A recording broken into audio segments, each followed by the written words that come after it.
Welcome to Subvocalize and Tales from Tech Support.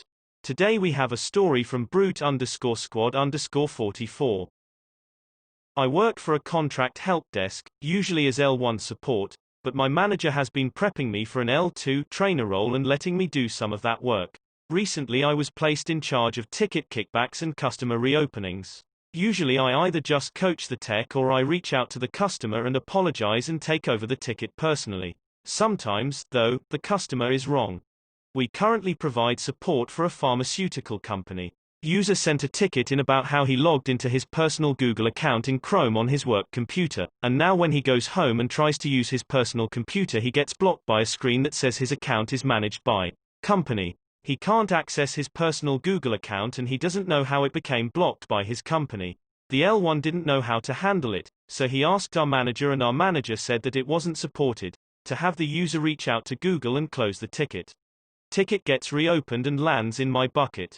So I look over things, conclude that the initial course of action was right, and close the ticket again, with a friendly email to the user reaffirming our findings. Now, I'll just go on here and say I'm not the most programmer-savvy guy. My background is in hardware, building, and installing. But that work dried up so I got into help desk. I can take apart a computer and put it back together with my eyes closed and a hangover.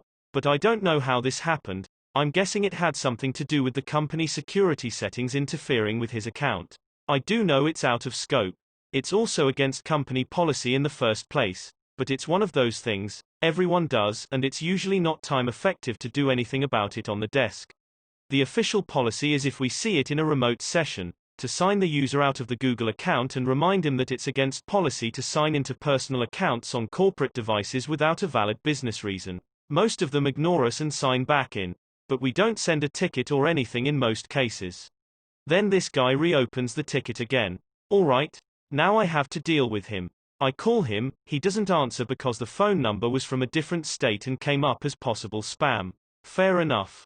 Very common. Usually, they ask us to call back once they realize, but this guy was on a Zoom meeting, so he asked me to reach out over Teams. Pick up after salutations. Sir, I'm contacting you about ticket number. Thanks for reaching out. This is a very frustrating issue. And the ticket was closed without explanation twice. I'm considering bringing that up to. Name drops someone I'm supposed to be impressed with. Don't know who they are. Sir, I don't think that will be necessary. Hopefully you can solve my problem. There are only a few things we can do. Did you try signing out of the Google account on your corporate device? I did. That didn't help. Did you sign out of the Google account on your personal device? Yes. That didn't work either. I then had the user sign out of the account on both devices again and walked him through clearing his browser history, temp files, flushing DNS and finally rebooting his devices. That still doesn't work. Well, sir, unfortunately, there's nothing more we can do from our side. You will need to contact Google support and see if they can undo whatever has been done with your account. I don't want to deal with Google. Google doesn't work for me. You do. Sir, we do not work for you. We are contracted to provide IT support to company. We have to follow the procedures put in place. And the procedure, with a third-party service on a third-party device, is to provide basic support if applicable. I have done that. We will be closing your ticket. That is not an acceptable response. This is a major violation of privacy. I did not agree to let company manage my personal devices or accounts. Now either you start taking this seriously or I will escalate it to some higher level folks. I'm paraphrasing most of this from memory, but unacceptable response and higher level folks are direct quotes. At this point, he's pissed me off, so I start going through our documents until I find the technology use policy. Then I start copying and pasting the relevant parts into the chat. The parts about not signing into personal accounts, the parts about no reasonable expectation of privacy while using company hardware, the parts about the company not being responsible for any damage that happens if private hardware is used to access company resources. I've never read that anywhere before, and I've been here for 8 years. Really, sir? Because it's delivered through the training system every 6 months, and every time it changes, and you have to sign off that you read, understand, and agree to follow it. I can't be expected to remember every training document I read. Well, you should have, sir. I am going to escalate this ticket to the IT security team to investigate your unauthorized use of company assets and any possible breaches in security that have come from it.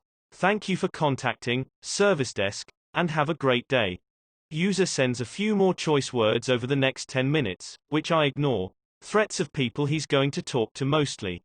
So I copied and pasted the chat into an email and attached it to the ticket and sent it on. I also looped in my manager and the IT director per policy. I jotted the ticket number down so I could follow it. Nothing had happened by that Thursday, and I work 4 by 10, so I didn't check Friday. I get in Monday and the ticket is closed as out of scope. But I notice that the user's name in the caller field is red, which means their account had been deactivated.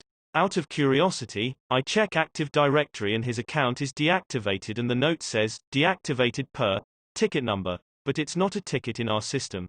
It's from HR's system, which we can't see.